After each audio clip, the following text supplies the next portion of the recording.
గతంతో పోల్చుకుంటే అడవరం సింహాచలం రోడ్డు వెడల్పుగా మారింది. ఆ ప్రాంతంలో వెళ్లే ప్రజలు మాత్రం సౌకర్యంగా ఉన్నారు. అయితే ఆ రోడ్డు విస్తరణకు కారణమైన ప్రజలు మాత్రం ఇబ్బంది పడుతున్నారంటున్నారు మాజీ కార్పొరేటర్ వరం.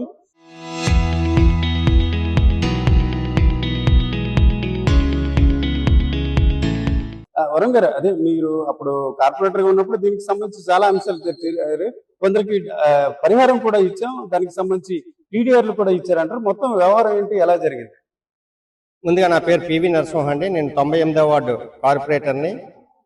ఏదైతే ప్రజలు సౌహృదయంతో 2 కిలోమీటర్ల BRTS డెవలప్ చేయడానికి అక్కడ ఉన్నటువంటి శ్రీ వరహాలక్ష్మీ నరసింహస్వామి వారికి సహాయ సహకారాలు ఏదైతే మేజర్ ఫెస్టివల్స్ ఉన్నాయో, గిరిప్రదక్షిణ అవనియండి, చందనయాత్ర అవనియండి, ఇలాంటి ఫెస్టివల్స్ అన్నిటికీ కూడా వెసులుబాటు ఉండే విధంగా ఇబ్బంది పడుతున్న సమయంలో వెసులుబాటు ఉండే విధంగా అక్కడ ఉన్నటువంటి ప్రజలు స్వచ్ఛందంగా 267 మందికి కాల్కులేట్ చేసి వీళ్ళందరూ కూడా BRTS రోడ్డుకి సహకరించమని చెప్పేసి అప్పటి ప్రభుత్వం పోవడం జరిగింది.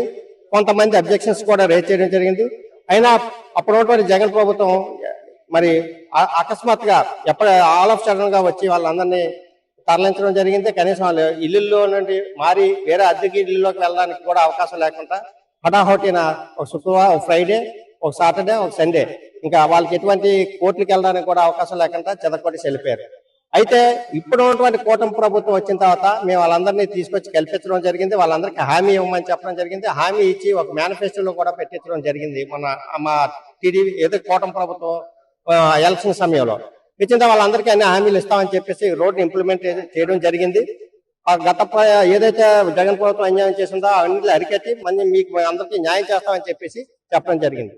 అందులో భాగంగా ప్రజలందరూ సహకరించారు, రోడ్డు వేశారు. రోడ్డు అంతా ఫార్మేషన్ జరిగింది. బ్రహ్మాండంగా భగవంతుడి ఫెస్టివల్స్ అన్ని చాలా బ్రహ్మాండంగా జరుగుతున్నాయి. దేవస్థానం వారు కూడా ఏదైతే వీళ్ళు ఉన్నారో వాళ్ళు కూడా ఒక కమిటీ మెంబర్ని కాన్స్టిట్యూషన్ కమిటీలో కూడా దేవస్థానం కమిషనర్ని కూడా పెట్టడం జరిగింది. 5 కమిటీల్లో కలెక్టర్ గారు, ఏదైతే మన GMC కమిషనర్ గారు, town planning DTCP town planning country secretary, so ఇక్కడ ఎండోమెంట్ కమిషనర్, వీళ్ళందరూ కూడా కమిటీ ఫామ్ చేసి వీళ్ళందరికీ న్యాయం చేయాలని చెప్పేసి 1644 జీవో ద్వారా 1644 జీవో ద్వారా వీళ్ళందరికీ న్యాయం చేసే విధంగా మంచి వెసులుబాటునిచ్చి ఏదైతే అక్కడ కోల్పోయిన 282 మంది ఉన్నారు, 267 మంది ఉన్నారా, 267 మంది ఉన్నారో వాళ్ళందరికీ కూడా టీడీఆర్లకు హక్కు పొందే విధంగా జీవనం తయారు చేసి మన కూటమి ప్రభుత్వం ఇవ్వడం జరిగింది. దానికి ప్రత్యేకమైన ధన్యవాదాలు కూడా అక్కడ ఉన్నటువంటి ఎవరైతే భూబాధితులు ఉన్నారో, ల్యాండ్ లోజర్స్ ఉన్నారో అందరూ కూడా చెప్పడం కూడా జరిగింది. కృతజ్ఞత కూడా చెప్పడం జరిగింది. అయితే దేవుడు వరం ఇచ్చిన పూజారి వరం అన్నట్టు అది వచ్చిన జీవాన్ని ఇంప్లిమెంట్ చేయడంలో మాత్రం ఇక్కడ ఉన్నటువంటి అధికారులు విఫలమయ్యారు. ఎందుకు ఆ మాట చెప్తున్నానంటే ఇప్పటికే సుమారు 3.5 సంవత్సరాలు 3.4 సంవత్సరాలు అవుతున్నాయి. 2023-21 ప్రాంతంలో అది చేశారు. 23లో చేశారు. 23 నుండి ఇది 26 సుమారు 3 సంవత్సరాలు గడుస్తుంది. ఈ 3 సంవత్సరాల్లో కూడా వాళ్ళకి కాంపెన్సేషన్ ఇవ్వకపోవడం చాలా అవమానకరంగా ఉంది. ఎందుకంటే అక్కడ ఉన్నటువంటి ప్రజాప్రతినిధిగా నాకు ఉన్నటువంటి సమస్యలు నేను ఎప్పటికప్పుడు వాళ్ళు రావడం, నన్ను అడగడం, మళ్ళీ ఇక్కడికి వచ్చి గ్రీవియన్స్ లో పెట్టడం, నేను కార్పొరేటర్ గా ఉండేటప్పుడు అక్కడ కౌన్సిల్ లో ఆర్గ్యుమెంట్ చేయడం, ఇన్ని చేసినప్పటికీ కూడా ఈ జీవోల్ని మాత్రం ఇంప్లిమెంట్ చేయడం అనేది ఇక్కడ ఉన్నటువంటి ప్రభుత్వ అధికారులు చేయటం లేదు. ఏం లేదు, గవర్నమెంట్ ఇచ్చిన జీవోని మీరు ఇంప్లిమెంట్ చేయండి ప్రభు అని చెప్పేసి మేము అందరం తిరుగుతున్నాం. కానీ వాళ్ళు 155 మందికి క్లియరెన్స్ ఇచ్చి మిగతావన్నీ ఏవో మెజర్మెంట్స్ లో తేడాలు ఉన్నాయి, మాకు మెజర్మెంట్స్ సరిగా ఇది అవ్వట్లేదు అని చెప్పేసి వీళ్ళు చెప్తున్నారు. కానీ అక్కడ జీవో ఏం చెప్తుంది, 267 మందికి ఎవరైతే ఉన్నారో వాళ్ళందరికీ ఇచ్చేమని జీవో ఇచ్చింది. వీళ్ళు మెజర్మెంట్లు పిటిషన్లు పెట్టుకుంటూ ఇలాంటివన్నీ పెట్టి ప్రజలు భయభ్రాంతులు చేస్తే మరి ఏ లాభాపేక్ష కోసం ఇది జాప్యం జరుగుతుందో. పార్టీలు అందరూ కూడా సమానం అన్నట్టు అప్పుడు కొంత పోరాటం జరిగింది. అందరూ అన్ని పార్టీలు కూడా ఉన్నారు.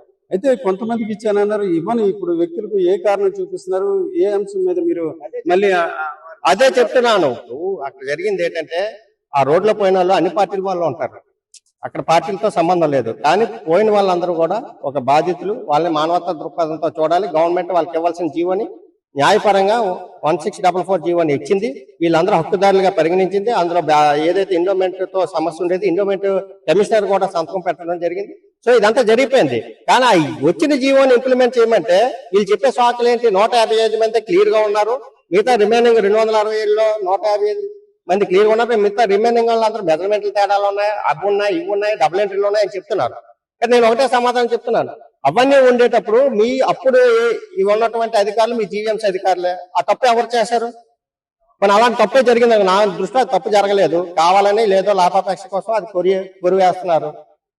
నాకు వచ్చిన డౌట్ ఏంటంటే వీళ్ళు కావాలని చేస్తున్న పని తప్ప అప్పుడున్నటువంటి జీవాలు అప్పుడున్నటువంటి ఎవరైతే టౌన్ ప్లానింగ్ సర్వేర్ ఉంటాడో ఆ స్కెచ్లు వేశాడు కదా, ఆ స్కెచ్లు చూసుకొని మీరు మెజర్మెంట్ చేయండి. రోడ్ ఫార్మేషన్ అయిపోయింది. రోడ్ ఫార్మేషన్ అయిపోయిన తర్వాత స్ట్రక్చర్ డిస్టర్బ్ అయిపోయింది. గ్రౌండ్ లో స్ట్రక్చర్ డిస్టర్బ్ అయిపోయిన తర్వాత మళ్ళీ రీమెజర్మెంట్ ఎలాగేస్తారు?